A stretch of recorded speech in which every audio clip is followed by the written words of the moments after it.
You heard Tony talk about Tim Ballard, the founder of Operation Underground Railroad.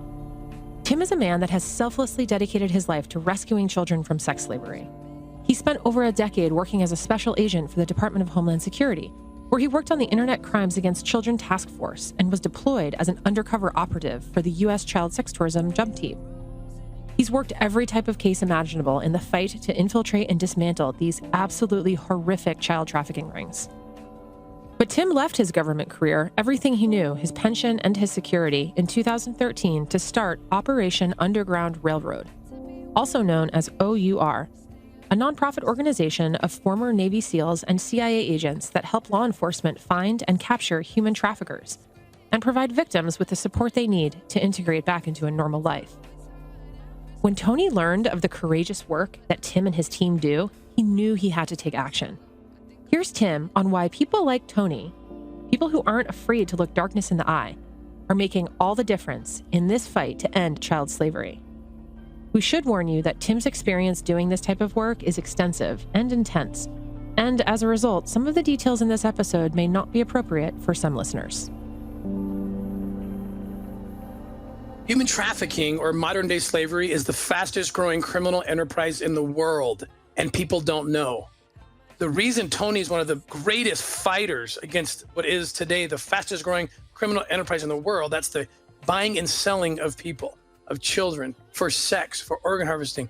The reason he's so effective in this fight is because he learned that principle many, many years ago, that he is not afraid to look darkness in the eye and take it on and engage it and eradicate it. That's who he is. I wish more people could do that. Every time I go on radio stations, I find out later, yeah, people turned us off.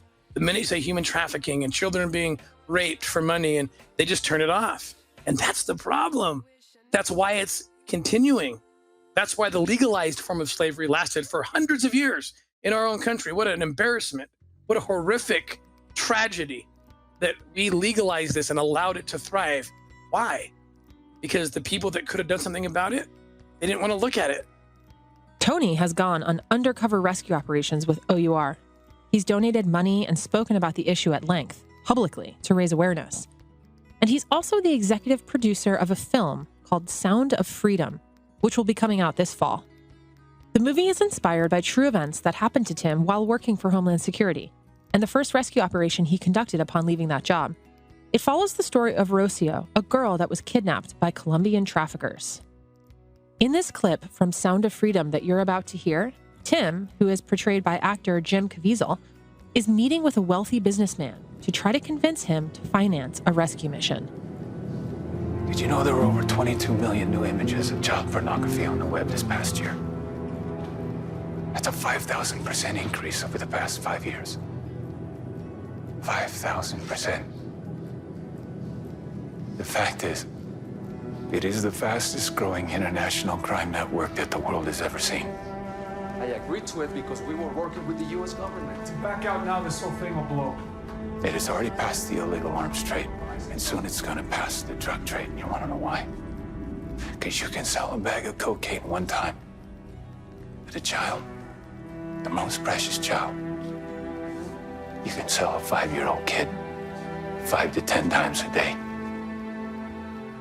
for 10 years straight. And everyday ordinary people, they don't want to hear it. It's too ugly for polite conversation. But meanwhile, over 2 million children a year are being sucked into the deepest recesses of hell. Trust me, man, if we do nothing,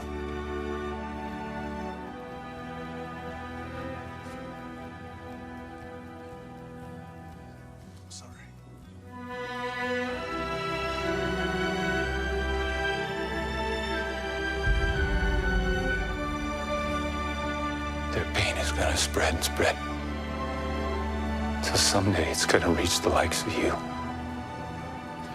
And that will be a nightmare you're never gonna wake up from. After agreeing to help, the businessman financed the rescue mission and posed as a rich man trying to buy children, which helped lure in the traffickers. With his help, Tim and his team rescued 54 children, And it was this operation that ultimately started Operation Underground Railroad. Since then, OUR has rescued over 3,500 children and victims of sex trafficking and has arrested over 1,500 pedophiles and traffickers.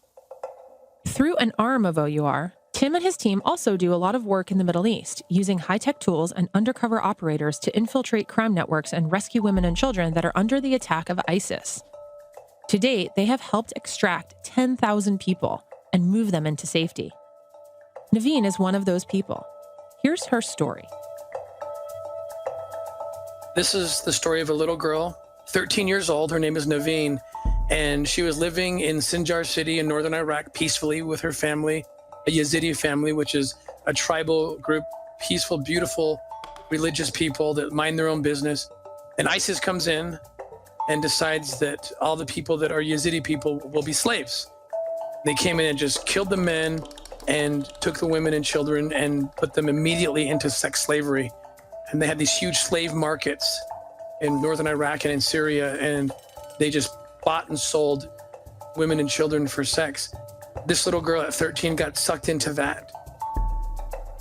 Her mom was not taken, and she was left childless and a widow, and just praying that her family would come back.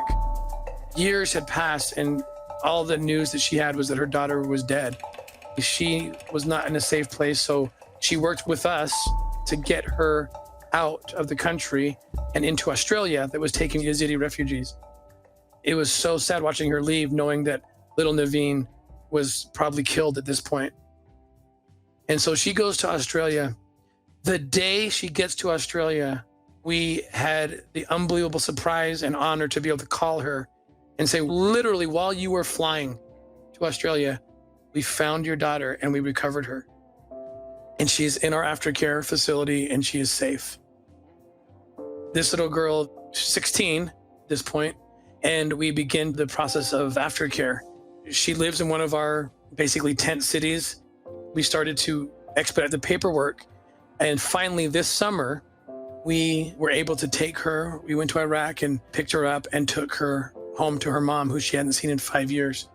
It was the most unbelievable scene, if you can imagine this. She's now 16 years old and she's seeing her mom for the first time, having been through just the worst possible scenario.